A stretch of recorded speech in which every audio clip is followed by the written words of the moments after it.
So friends, here is our world still, and such beautiful things happen, and hard things too. I hope our hearts have remained and will remain tender, and that our hearts and eyes are soft to the scene. This is what we remain to be about over these many months that I have been away on sabbatical, and still over the summer when this church is, my friends, not closed. We know there is no answer but to love each other. We bear witness against unnecessary destruction. And then we gather in community to practice being the person that we look in the mirror and we say, I want to be that person. We cannot do everything. You know these words if you've been here before. But we can do something, and that something is never nothing. So let us forget our perfect offering and remind ourselves that there is a crack in everything, including in us. Maybe we can say together, that is how the light gets in. So I don't have much time. Heather's like, brief. I have not had many chances to speak in public, so I was tempted to go on and on and on. What I want you to know is that my daily routine has shifted over these last several months of being away. And I can't say thank you enough to you, including especially to Heather and to staff and to lay leaders, some of whom I've seen you at CVS at Market Basket in the middle of a Tuesday afternoon, and you do that weird like shopping cart like turnaround thing like you haven't really seen me because you're not sure if it breaks the rules for you to say to me, hi. And it does, but it's okay.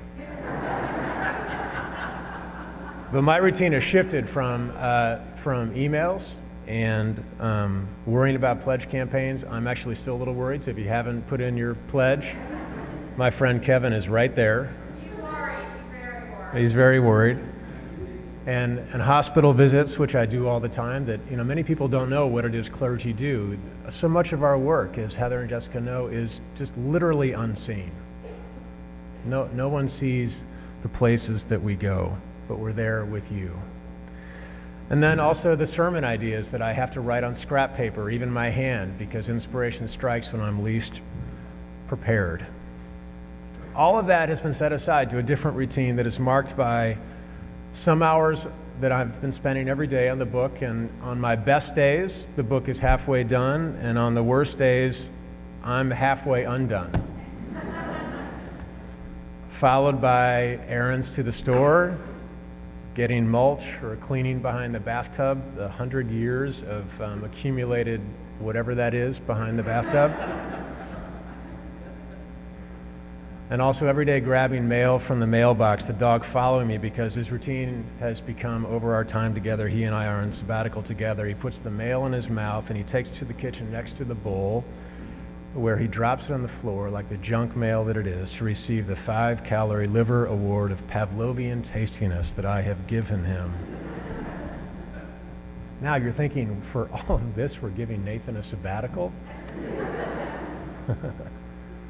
I want us to know this discovery that I had, that I'm having,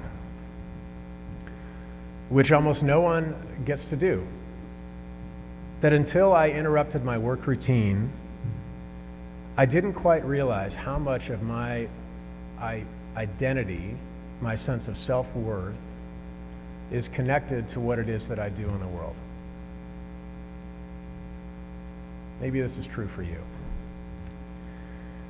We get so many cues, big and small, that our worth is tied to what it is that we offer. Right? How much we produce, how much we perform. And just imagine all the ways that you and I are commodified in the culture that we live in. Kids, your self-esteem is connected to your test scores. Adolescents, your worth is tied to the post-high school preparations. And you should consider yourselves lucky that I was not here to preach at the world during the college exam cheating scandal. Because I would have mentioned it every single Sunday. Parents, your worth is tied to the success of your kids, and the evaluation of your peers, that is the cul-de-sac competition of kids and landscaping architecture and cars that gets thrown down in our suburbs. And adults, our value is tied to how much you earn, what zip code you have, how much you can influence. And maybe as you get older, your value is tied to what you can still do, to all the volunteering that you offer. Thank you, Barbie. How well your body works, and how well you have retained your memory. This is a tough culture to live in. That's depressing, Nathan, on a beautiful June day. Hey, I'm back, right?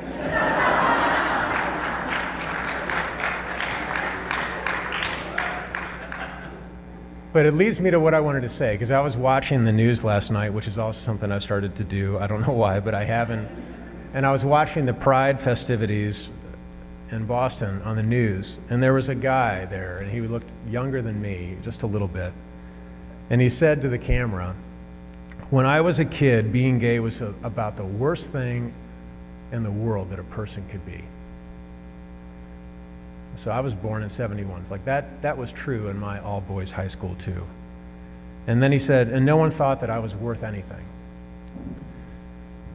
But now, he said, I get to come to a parade and people are celebrating me for not anything about that I'm doing or performing or earning. They're just celebrating me for being me. For no other reason that I am just me. And then he said, that is awesome. And there's that word awesome. It's a word that's been domesticated by the Target ads that say, awesome sock sales for dad on Father's Day. And we lose the meaning of the word. And what the word means is to be smacked with amazement and slapped with wonder and surprised by joy. And here's what I just want us to know.